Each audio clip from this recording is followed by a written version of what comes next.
Thank from Maximum PC here at CES 2015. I'm here at NZXT's booth speaking with Tuan. Hi. And Tuan, what are you guys showing off this year? This year we're showing off our PC streaming device. It's called DOKO. In a nutshell, it's basically a small set-top box that you plug into your router and into a display. And what you can do is you can use any PC that's on your network on that attached display. So for example, we have this set up in our hotel suite right here. We have one box that's set up to this TV, and it's connected to a network that we created. And on that network, we only have one PC, but it could control as many PCs as we wanted.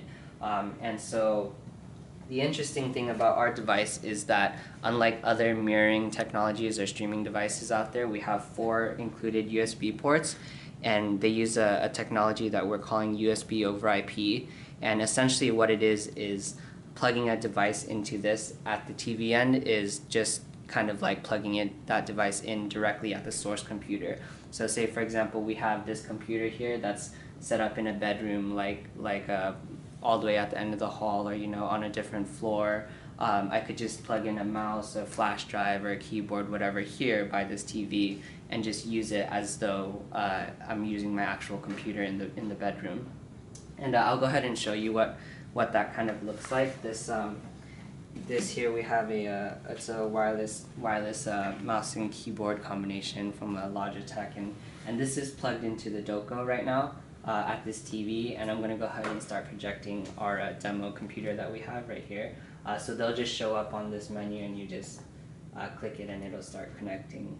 And right here this is when it loads the USB devices. So all USB devices that are plugged into the DOKO are now being transferred over to the source computer.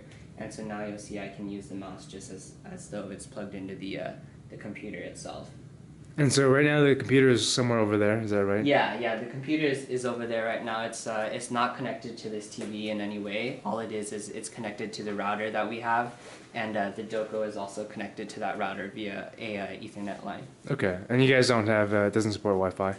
No, the reason why we didn't have Wi-Fi built in is because we wanted to guarantee the best performance possible, and that was only like 100% possible if we have a hardwire requirement, because wireless can be like very finicky, and if you did want to do a wireless, if it's like not possible to do a wired connection, there are kind of alternative solutions to get DOKO to work, but you might not have the best performance possible. I mean, if you wanted, you could get a wireless Ethernet bridge, and that would work fine, as long as you have like an AC network that has enough throughput for the wireless network strength. And something like a power line adapter would work as well, as long as your home's power line is actually capable of high-speed transfers.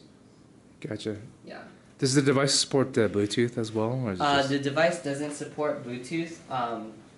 In the future, we're gonna work on support for like if you wanted to plug in like a USB Bluetooth adapter to get that to work. But right now the USB devices that we do have working 100%, and we've done a lot of thorough testing, is just about every plug-and-play mouse and keyboard will work on it, and just about every wireless mouse and keyboard will work as well. We have the Xbox 360 controller working perfectly fine as well, and some certain other adapters. And there's the number of USB devices out there is countless, and so it's hard for us to just say that they'll all work. But a good number of them will work, and we're continuing to get more and more support for additional devices as well.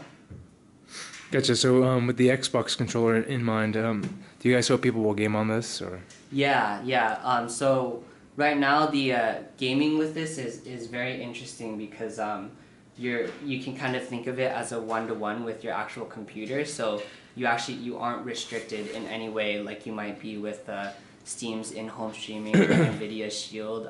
For example, with Steam's in-home streaming, you're restricted to using Steam titles, and NVIDIA, you have to have a GeForce graphics card, and their devices don't support all USB devices. They actually only have certain Bluetooth devices that are capable. So with this, you could use the input devices that you already own and you're used to, your controller, your keyboard, your mouse, and you can run any game that you wanted, whether it's on like Origin, Ubisoft, or any other developer. You could even run emulators and things like that.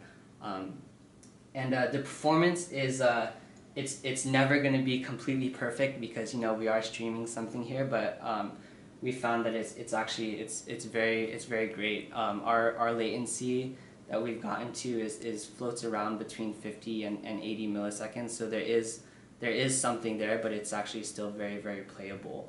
And we are this is it's projecting at 1080p and 30 frames per second.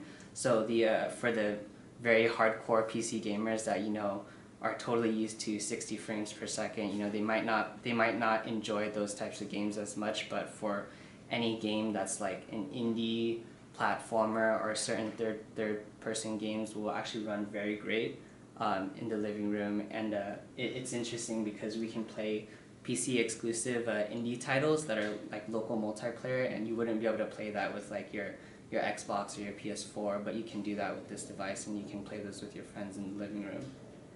Cool. Can you talk about the specs inside? Is it running like an ARM processor or something? Or? Yeah, it's it's running its own processor. It's a Wonder Media chip, and it's got its own RAM and storage and all of that as well.